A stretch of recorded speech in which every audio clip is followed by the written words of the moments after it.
Hello, कैसे हैं आप लोग। आशा करते हैं आप लोग बेहतर होंगे, अच्छे होंगे। आज की क्लास में जो है हम मानसून को कैरी ऑन करेंगे। लास्ट क्लास में मैंने आपसे कहा था कि सबसे पहले जो है 80% जो है मानसून को देखेंगे और उसके बाद जो है हम बाकियों को देखेंगे। लास्ट क्लास में जो है हम लोगों ने अपने पश्चिमी विस्तार में, पश्चिमी वाले घाट में, पश्चिमी घाट के पर्वत, गिर पर्वत, अरावली पर्वत से हालांकि बरसात नहीं होती है, तो यहाँ पे गिर पर्वत हो गए, पश्चिमी घाट की जो पर्वत हो गए, उनके वजह से होने वाले बारिश के बारे में हम लोगों ने पढ़ा था। सबसे पहले हमने आपसे कहा था कि हम 3 तरह से करेंगे, 80%, 70% और जो हो गया आपका 3%। इस तरह से हम लोग 3 तरह से मानसून को स्टडी करेंगे, जिसमें से 80% वाले मानसून को मैं आपको बता रहा था। तो लास्ट क्लास में मैंने आपको बता दिया था ऑलरेडी कि यहाँ से जो मानसून उठती है, यहाँ की जो मानसून यहाँ से उठती है, दैट मीन्स कि जब फेरल के बारे में मैंने आपको बताया था कि फेरल का एक थ्योरी है। फेरल की क्या थ्योरी है कि हवा जो है वो बाईं से दाईं की ओर बहती है, यानी कि लेफ्ट से राइट की ओर जो है हवा बहती है। और हवा ही क्या करती है कि उन बादलों को, जो बादल फॉर्म करती है अरब सागर, हिंद सागर, ये हिंद सागर, अरब सागर से और बंगाल की खाड़ी से, इन हवाओं को लेकर ऊपर आती है। मैंने आपको ये भी बता दिया है ऑलरेडी कि जो ये हमारा अर्थ है, इसके जो बीच से विषुवत रेखा गई है, विषुवत रेखा से और कर्क रेखा के बीच में जो सूर्य का आना जाना होता है, उसके वजह से हमारे यहाँ गर्मी का निर्धारण होता है। Not even in our country but all over the world. पूरे कंट्री में जो है वहाँ पे किस तरह की गर्मी पड़ेगी, ये सिर्फ और सिर्फ इस पर डिपेंड करता है कि वह जो देश है वो किस रेखा के समीप आता है, ठीक है, और विषुवत रेखा से उसकी कितनी दूरी है। मैंने आपको ये भी बताया था कि मानसून के लिए क्या क्या फैक्टर हैं, माउंटेन्स हैं, समुद्र से दूरी है, विषुवत रेखा से दूरी है, ये सारे जो मेन फैक्टर्स हैं, ये सब मैंने आपको बताया था। लास्ट क्लास में जो मैंने आपको बताया कि यहाँ से उठने वाली जो मानसून होती है वो सबसे पहले जाकर स्ट्राइक कर देती है कहाँ, तो केरल के तट पर करती है, जिसे मालाबार तट कहते हैं। और मालाबार तट पर सबसे पहले और सर्वाधिक वर्षा हमें देखने को मिलती है, जहां पर क्या हो जाता है, लिंचिंग होने लगती है। और लिंचिंग होने की वजह से वहां पे कैसी मिट्टी पाई जाती है, लेटेराइट मिट्टी पाई जाती है, ठीक है। इतना बात जो है मैंने आपको बता दिया था ऑलरेडी कि लेटेराइट मिट्टी पाई जाती है, जो काजू वगैरह के लिए जो है बहुत ही सही होती है। फिर जब ये मानसून आगे बढ़ती है, जब ये मानसून जो है केरल के तट से आगे बढ़ती है, महाराष्ट्र वाले क्षेत्र में अजंता वगैरह जो पर्वत है उस सबसे टकराती है। यहाँ एक अजंता पर्वत है, उस सबसे टकराती है। टकराते हुए जब ये आगे बढ़ती है, यहाँ गिर पर्वत से टकराती है। इस तरह से मानसून जब यहाँ से गुजरती है, राजस्थान से गुजरती है, तो राजस्थान में अरावली पर्वत से ये नहीं टकरा पाती है और मानसून आगे बढ़ती है। और कुछ मानसून जो है इस मध्य प्रदेश वाले एरिया में घुसती है।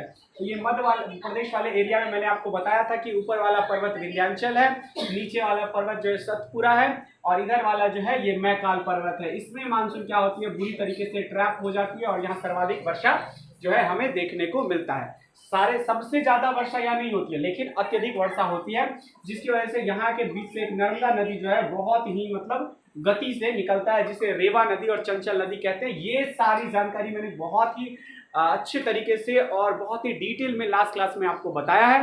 तो आज जो है हम इधर वाले एरिया को नहीं देखेंगे, मैं आपको एक जगह तक पहुंचा देता हूं। जैसे कि ये जब मानसून और आगे बढ़ती है, तो यहाँ रायलसीन की पहाड़ी है दिल्ली में, यहाँ पर ये टकराती है। और मैंने बताया था कि रायलसीन की पहाड़ी जो है ना, ये वाला जो पहाड़ है, यहीं पे जो है हमारा पार्लियामेंट वगैरह बना हुआ है। उसके बाद ये मानसून जो है इस तरफ आगे बढ़ते हुए, और उत्तराखंड जो हमारा ये वाला एरिया है, उसमें भयानक तबाही, भयानक वर्षा जो है हमें देखने को मिलता है, वहां पे वर्षा होती है। तो आज की क्लास में जो है हम ये पश्चिमी विस्तार को हम लोग पहले ही पढ़ चुके हैं। आज जो है हम ये पूर्वी वाले हिस्सा को देखेंगे कि पूर्वी में किस तरह से मानसून उठती है। ऐसा तो नहीं है कि मानसून पूछेगा कि हमारा लैंड किधर है, उधर ही वर्षा करेंगे, या पहाड़ किधर है, वो तो अपने अकॉर्डिंग चलता रहेगा। तो हम इधर वाले मानसून को देखते हैं। जब यहाँ से मानसून उठती है, तो यहाँ पे इसको कोई लैंड नहीं मिलता है, और ये मानसून सीधे जो है आगे की ओर बढ़ जाती है कुछ इस तरीके से। और सीधे आगे बढ़ जाने की वजह से, क्योंकि ये तो है फेरल का नियम तो फॉलो करेगा ही करेगा ना, फेरल के नियम को गलत तो नहीं कर सकता है, हवा हमेशा बाईं से दाईं चलेगी। तो ये उठने, जहाँ इधर से उठने वाले जो मानसून है वो इस तरह से ऊपर जाते हैं, और कुछ मानसून तो डायरेक्ट जाकर यहाँ हिट करते हैं। गारो, खासी और जयंतिया जो हमारा मेघालय का एरिया है, उसमें ये ट्रैप हो जाते हैं, और कुछ मानसून इधर निकल जाते हैं, और कुछ मानसून इधर वाले पर्वत से टकरा कर जो है इधर की ओर इस तरह से टर्न कर जाते हैं। कुछ मानसून जो है इस तरह से टर्न कर जाते हैं, और जो है ये यूपी बिहार वाले एरिया में क्या करते हैं, इन कर जाते हैं। यूपी बिहार में क्या है, बिहार में एक रामेश्वरम नाम की यहाँ पहाड़ी है जिससे टकराकर यूपी बिहार में बरसात कराते हैं। पहले मैं आपको यहाँ बता दूं कि मेघालय में जो है यहाँ पे 3 तरह के कुछ इस तरह के पर्वत हैं, ये गारो, खासी और जयंतिया। इसमें क्या होता है, इसमें जब मानसून पहुंचती है इस एरिया में, जब मानसून इंटर करती है तो मानसून पहले इससे स्ट्राइक करती है, फिर ये इसमें टकराती है, फिर ये इसमें टकराती है, इसमें टकराती है, फिर यहाँ टकराने की वजह से इसका यहाँ, फिर इस तरह से इस तरह से इस तरह से, मतलब यहाँ की मानसून जो है इसी में ट्रैप हो जाती है और ये वाले एरिया में सर्वाधिक वर्षा कराती है, जिसे हम चेरापूंजी और मानसिन राम के नाम से जो है जानते हैं। चेरापूंजी और मानसिन राम ये कौन से स्टेट में आता है, ये मेघालय में आता है। आप थोड़ा नाम पे गौर करेंगे तो आपको पता चलेगा, मेघा का आलय, मेघा का आलय यानी कि मेघ का आलय, मेघ मतलब बादल होता है और आलय मतलब घर होता है, इसीलिए विद्यालय होता है, शौचालय होता है, आलय का मतलब ही क्या होता है, घर होता है। तो मेघालय का नाम इसीलिए पड़ा क्योंकि क्या है, वो मेघों का घर है। यहाँ पे क्या होता है, मेघ ट्रैप हो जाती है, यहाँ जो बादलें हैं, जो मानसून है वो पूरी तरह से क्या होती है, यहाँ ट्रैप हो जाती है और सर्वाधिक वर्षा करा देती है, जिसकी वजह से पूरे भारत में सबसे ज्यादा वर्षा जो है हमें मेघालय में, मेघा के घर में हमें देखने को मिलता है। होप इतनी बात जो है आपको बहुत ही बारीकी से जो है क्लियर हुई होगी, इतना में आपको कोई परेशानी नहीं आया होगा।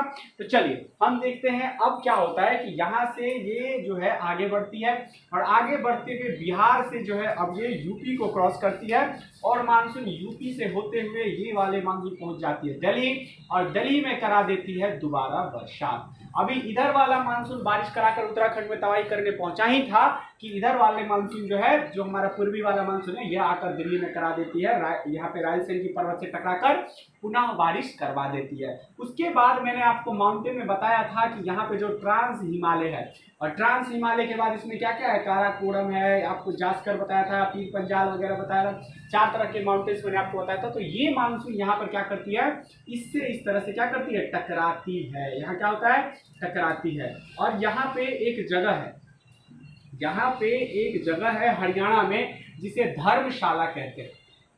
आप ये नाम बखूबी जानते होंगे, क्यों, क्योंकि ये धर्मशाला वही स्थान है जहाँ से तिब्बत के गुरु जो है आकर यहाँ बसे थे। जब चाइना वाला इस पे वो कर दिया था, अधिकार जता रहा था, तब धर्मशाला में ही आकर आज भी उनके गुरु जो हैं तिब्बत के, वो धर्मशाला में रहते हैं। तो यहाँ टकराने के बाद जो है, यहाँ टकराने के बाद दिल्ली में जो है दोबारा बारिश करवाती है। तो आपसे क्वेश्चन डायरेक्ट पूछेगा कि मानसून जो है 2 बार वर्षा कहाँ कराती है, तो आप इसको याद रखेंगे कि 2 बार मानसून जो है कहाँ कराती है, ठीक है। इसके बाद हम आगे देखते हैं कि इसके बाद जब मानसून यहाँ टकराती है तो मानसून यहाँ टकराकर इस डायरेक्शन में घूमती है, इस डायरेक्शन में जो है घूमती है और सबसे लास्ट में यहाँ जो हमारा पंजाब वाला एरिया है, तो सबसे लास्ट में जो बारिश है हमें कहाँ देखने को मिलता है, पंजाब में देखने को मिलता है। पंजाब में जो है सबसे लास्ट में बारिश देखने को मिलता है। दिल्ली में 2 बार बारिश देखने को मिलता है और जो हमारा ये वाला एरिया है यानी कि मेघालय में सर्वाधिक बारिश देखने को मिलता है। तो आप होप इस बात को समझ पाए होंगे कि ये जो है बारिश कुछ इस तरीके से काम करता है। अब जो हम अगला टॉपिक पढ़ने वाले हैं मानसून में, वो हम पढ़ेंगे retreating of monsoon. Retreating of monsoon का मतलब क्या होता है कि मानसून का निर्वर्तन। निर्वर्तन मतलब होता है कि लौटता हुआ मानसून। इसका मतलब क्या होता है, रिट्रीटिंग का मतलब होता है, आप सिंपल लैंग्वेज में कह सकते हैं इसको लौटता हुआ मानसून, या फिर आप इसको निर्वर्तन जैसा वर्ड लिखा हुआ अपने क्वेश्चन पेपर में पाएंगे, ठीक है। तो अब हम चलते हैं। आप ये भली भांति जान गए होंगे कि मानसून किस तरह से हमारे भारत में आता है। तो अब जो है हमने 80% लगभग 80% पॉइंट को कवर कर लिया। इसके साथ आप ये बात जरूर याद रखेंगे, मैंने आपको पहले ही बता दिया है कि जब भी किसी पर्वत से मानसून आकर टकराती है, इस तरीके से मानसून यहाँ पे स्ट्राइक करती है, तो ये इस तरह से यहाँ पे बारिश तो करवाती है। यहाँ के बारिश में कितना परसेंट, यहाँ के 80%। और यहाँ जो बारिश कुछ कुछ मानसून इधर आ जाती है तो ये क्या करती है, यहाँ पे ये 20% जो है बारिश हमें यहाँ भी देखने को मिलता है। इसे वृष्टि छाया कहते हैं, इसे पवना विमुख कहते हैं। इसको पवना विमुख वृष्टि छाया और इसे पवना विमुख कहते हैं। और ये हमारा क्या हो गया, माउंटेन। इसी तरीके से क्या होता है, जब मानसून इधर स्ट्राइक करती है, इधर भी बारिश हो जाता है, इधर भी हो जाता है, इधर भी हो जाता है, इधर भी होता है। राजस्थान में करेगी तो यहाँ तो चारों तरफ होता ही होता है, यहाँ करेगी कुछ बारिश इधर भी हो जाएगा, नेपाल का हमें पढ़ना ही नहीं है, कुछ बारिश इधर भी देखने को मिल जाएगा, यहाँ होगा तो इधर भी बारिश हमें देखने को मिल जाएगा। इस तरीके से जो है हमारा 80% बारिश जो है वो कवर हो गया। 80% जो बरसात है हम इसको समझ चुके हैं अपने भारत में किस तरह से जो है 80% वर्षा जो है होती है। इसके अलावा अब हम देखेंगे कि 17%, आज की क्लास में हम 17% को कवर करने की कोशिश करते हैं, जितना पॉसिबल होगा आपको बताते हैं। उसके बाद हम 3% जो वेस्टर्न डिस्टर्बेंस की वजह से होता है वो भी हम आपको बताएंगे। तो सबसे पहले मैं इसको इरेज करता हूं, फिर मैं आपको जो है बाकी के 17% जो है आपको बताता हूं।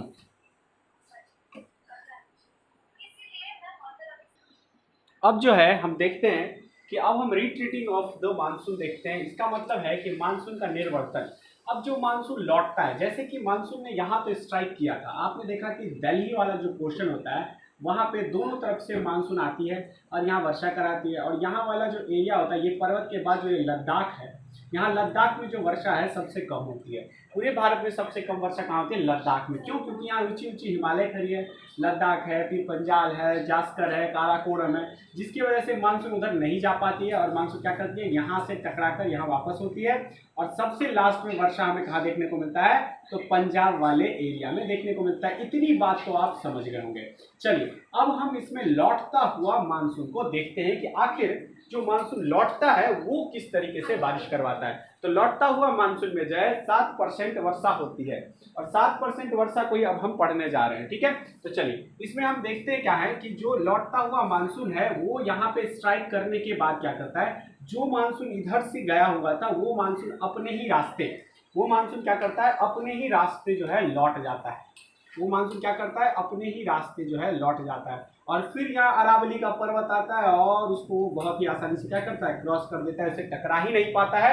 तो मैं आपको पहले एक बात बता दूं कि जो मानसून जो है आने वाला मानसून होता है उसके डायरेक्शन में और लौटता हुआ मानसून के डायरेक्शन में जो है थोड़ा सा डिफरेंस हो जाता है। तो लौटता हुआ जो मानसून होता है वो उत्तर के डायरेक्शन से चलता है और उत्तर के डायरेक्शन से किस ओर जाता है, थोड़ा आप अगर अपना अंदाजा भी लगाएंगे तो आपको पता चलेगा। तो लौटता हुआ मानसून जो है वो उत्तर पूरब के डायरेक्शन में जो है वो लौटता है। तो जाने वाला मानसून को मैंने आपसे बताया था कि वो लेफ्ट था और लेफ्ट से किस ओर जाता था, राइट की ओर जाता था। लेकिन इस बार क्या होगा कि आप ये देख सकते हैं, ये हमारा नॉर्थ यानी कि उत्तर हो गया और वो अब किस तरफ से जाएगा, ईस्ट यानी कि पूरब की तरफ जाएगा। यानी कि हम अपने हवा की डायरेक्शन को अगर देखेंगे तो आप देखेंगे कि वो इस डायरेक्शन में जो है, इस डायरेक्शन में जो है अब हवा का डायरेक्शन जो है चेंज हो जाएगा, मानसून लौटेगा तो इस डायरेक्शन में। तो क्वेश्चन आपसे डायरेक्ट पूछ देता है कि लेफ्ट राइट से कितने परसेंट वर्षा होती है हवा की दिशा में, तो 80%, और उत्तर पूरब से कितना होता है, तो 17%। ये क्वेश्चन डायरेक्ट पूछ सकता है आपसे, ध्यान रखेंगे, ठीक है। तो अब हम जो है इस डायरेक्शन वाले हवा को स्टडी करेंगे। ये वाला मानसून तो बहुत ही आसानी से क्या करता है, इसके पास जो बचे कुचे पानी होते हैं उसको बरसाते हुए ये क्या कर देता है, वापस जो है चला आता है। लेकिन इधर वाला जो मानसून होता है जब ये लौटना शुरू करता है यहाँ से, तो लौटते आता है और आते आते क्या करता है, ये यहाँ पे एक पहाड़ी है। अभी आपको इस पहाड़ी के बारे में मैंने नहीं बताया था, तो आप थोड़ा सा अगर आपको पता है तो आप जल्दी से बताएं, कमेंट बॉक्स में लिखें कि ये कौन सी पहाड़ी है, ये कौन सी पहाड़ी है जो यहाँ सिचुएटेड है। आप अगर पता हो तो आप फटाफट कमेंट करें, कमेंट में फटाफट बताएं कि कौन सी पहाड़ी है। चलिए अब मैं बता देता हूँ, ये जो पहाड़ी है इसे राजमहल की पहाड़ी कहते हैं। ये राजमहल की पहाड़ी, तो होता ये है कि जब ये लौटता मानसून यहाँ आता है तो ये राजमहल की पहाड़ी पर बहुत ही हैवी तरीके से क्या करता है, इस पे टकराता है और इस पे टकराने की वजह से क्या होता है, इसका डायरेक्शन कुछ इस डायरेक्शन में मूव कर जाता है, घूम जाता है। और इसके वजह से जो मानसून अभी यहाँ पे से गुजर गई थी वह मानसून अब इन सारे एरिया में यानी कि झारखंड वाले एरिया में हो गया, और कौन सा एरिया हो गया हमारा यहाँ पे, उड़ीसा वाला एरिया हो गया, आंध्र प्रदेश वाले एरिया में बहुत तेज तूफान ले आता है और कभी कभार थोड़ा थोड़ा पानी भी ले आता है। तो आप याद रखेंगे कि लौटता हुआ मानसून के पास तो पानी बहुत ज्यादा होता नहीं है, तो ये क्या करता है, सिर्फ और सिर्फ तूफान लेकर आता है। तो आपसे क्वेश्चन डायरेक्ट यही पूछेगा कि लौटता हुआ जो मानसून है उससे तूफान कहाँ कहाँ आता है, तो उससे तूफान उड़ीसा में आता है और आंध्र प्रदेश में आता है। लेकिन बारिश कहाँ होता हुआ है लौटता हुआ मानसून से, तो तमिलनाडु में। अब आप बोलेंगे कि भाई यहाँ तक में तूफान आ रहा था, यहाँ अचानक बारिश कैसे आ गया, तो let me tell you that कि जब ये मानसून लौटता होता है तो आप अपने भारत के मैप पे थोड़ा सा गौर करेंगे कि यहाँ मैप कुछ इस तरीके का है।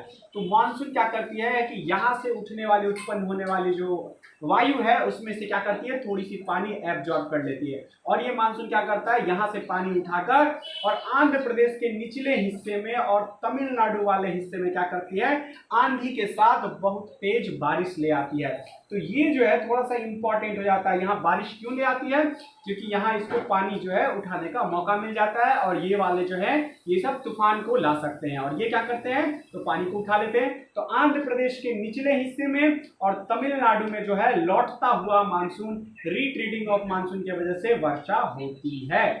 तो इस बात को आप याद रखेंगे। और कौन सा तट कहते हैं, तो कोरोमंडल तट कहते हैं इसे। कौन सा तट कहते हैं, कोरोमंडल तट। अब आपको याद रखना है कि आता हुआ मानसून, आने वाले मानसून से वर्षा कहाँ होती है, कौन सा तट है, मालाबार तट पे। कौन से तट पे होती है, मालाबार तट पे आने वाले मानसून से वर्षा होती है। लेकिन लौटने वाले मानसून से सबसे अंतिम वर्षा कहाँ होती है, तो कोरोमंडल तट पे होती है। मैं आपको तट के बारे में बताऊंगा कि कौन सा तट कहाँ होता है। चलिए, और ये मानसून क्या करती है, यहाँ पे आंधी और बारिश के साथ क्या करती है, गुजर जाती है। और दूसरी बात आपको याद रखना है कि लौटता हुआ मानसून कब आता है, सितंबर से कब, दिसंबर नवंबर, मतलब नवंबर दिसंबर के समय। और नवंबर दिसंबर के समय हमारे यहाँ कैसा समय रहता है, ठंडा का समय होता है। हमारे यहाँ ठंडी पड़ना शुरू हो जाता है और ठंडी के समय बारिश कहाँ होती है, तो तमिलनाडु में होती है। अब आप सोचिए तमिलनाडु के लोग कितना परेशान हो जाते होंगे कि पूरे गर्मी उनको बारिश नहीं होती है, पूरे गर्मी इंतजार करते रह जाते होंगे। और जब गर्मी बीत जाती है और ठंडा शुरू हो जाता है तब जाकर बारिश जो है यहाँ पे कोरोमंडल तट यानी कि तमिलनाडु और आंध्र प्रदेश के निचले हिस्से में बारिश देखने को मिलती है। तो अब आप ये भी याद रखेंगे कि यहाँ पे मैंने आपको बताया था कि यहाँ कौन सा पर्वत है, ये पूर्वी पर्वत है। यहाँ पे कौन सा है, पूर्वी घाट है। यहाँ कौन सी घाट है, तो यहाँ हमें पूर्वी घाट देखने को मिलती है। तो अब अगर इस तरफ 80% बारिश होगी तो 20% बारिश इस तरफ भी होगी। तो इस तरह से जो है इन बीच वाले राज्यों में भी क्या हो जाती है, बारिश हो जाती है। इसी 20% के वजह से थोड़ी थोड़ी बारिश देखने को मिलती है। और सर्वाधिक बारिश कहाँ कहाँ होता है, ये मैंने आपको ऑलरेडी जो है बता दिया। कुछ मानसून इधर भी आ जाते हैं तो इधर भी बारिश हो जाती है। अब आप बात को जो है ये जाते वक्त जो है यहाँ बारिश देखने को मिलता है। तो अब आप ओवरऑल बारिश को समझ गए होंगे। तो हमारा ये वाला एरिया है जहाँ क्या होती है, बारिश होती ही नहीं है। तो यहाँ वाला लद्दाख वाले में क्या होती है, सबसे कम, लद्दाख में सबसे कम बारिश होती है। यहाँ पे गिर पर्वत की वजह से बारिश होती है। राजस्थान में अरावली पर्वत जो उस मानसून के डायरेक्शन में ही खड़ा है, जिसकी वजह से क्या होगा, यहाँ बारिश नहीं होगी। अगर हम इस पर्वत को कुछ भी करके हाईजैक करके अगर इस डायरेक्शन से इस डायरेक्शन में घुमा दिए तो क्या होगा, सबसे ज्यादा वर्षा राजस्थान में होगी। और अब मरुस्थल कहाँ हो जाएगा, हरियाणा और पंजाब में, यानी कि हरियाणा ये वाला जगह हो गया, पंजाब ये वाले जगह पे हो गया मरुस्थल, क्योंकि यही पर्वत इसको नहीं रोक पाती है और सारा का सारा मानसून यहाँ पहुंच जाता है। तो इसको आप थोड़ा सा याद रखेंगे। तो इसके साथ जो है हमारा ये 17% वाला टॉपिक भी खत्म हो गया 80% के बाद। तो आज के क्लास में जो है मैंने आपको रिट्रीटिंग ऑफ यानी कि मानसून का निर्वर्तन, लौटता हुआ मानसून के साथ साथ आने वाला मानसून के टॉपिक को कवर किया। दोनों ही तरह के मानसून हम लोगों ने पढ़ लिए। तो अब लास्ट क्लास में जो है हमें 3% हमें पढ़ना है जो वेस्टर्न डिस्टर्बेंस के वजह से आता है। वेस्टर्न डिस्टर्बेंस के वजह से जो है 3% वर्षा जो है हमारे इन उत्तर के जो एरिया है इनमें देखने को मिलता है। उत्तर पश्चिम एरिया में जो है बारिश हमें देखने को मिलता है और कभी कभार जो यूपी बिहार में भी वो बारिश हो जाती है। तो इतना में आपको ओवरऑल कोई दिक्कत नहीं होगा। तो अब जो है हम लास्ट क्लास में है आपको सिर्फ और सिर्फ जो 3% वर्षा है उसके बारे में बताएंगे। और 3% वर्षा के बाद जो है हमारा अगला क्लास जो स्टार्ट होगा वो एटलस का होगा। एटलस में जो होता है, एटलस में है जो इसे हम दूसरे लैंग्वेज में मैप क्लास भी कह सकते हैं। मैप क्लास में हम 1 बाय 1 करके सारे स्टेट को पढ़ेंगे। सबसे पहले हम जम्मू कश्मीर को पढ़ेंगे। जम्मू कश्मीर के बाद जो है हम बाकी स्टेट्स को धीरे धीरे हरियाणा, पंजाब, यूपी, इस तरह से हम सारे स्टेट्स के इंपॉर्टेंट चीज़ों को देखेंगे। चलिए आज के लिए बस इतना ही रहेगा दोस्तों। अगर सब कुछ पसंद आ रहा है आपको, अगर टॉपिक आपको पसंद आ रहा है तो आप जो है चैनल को लाइक कर सकते हैं, सब्सक्राइब कर सकते हैं, शेयर कर सकते हैं और सपोर्ट कर सकते हैं जितना कर सकते हैं। और जो है आप फिर आपके साथ मिलते हैं नेक्स्ट क्लास में। आज के लिए इतना ही। Thank you so much.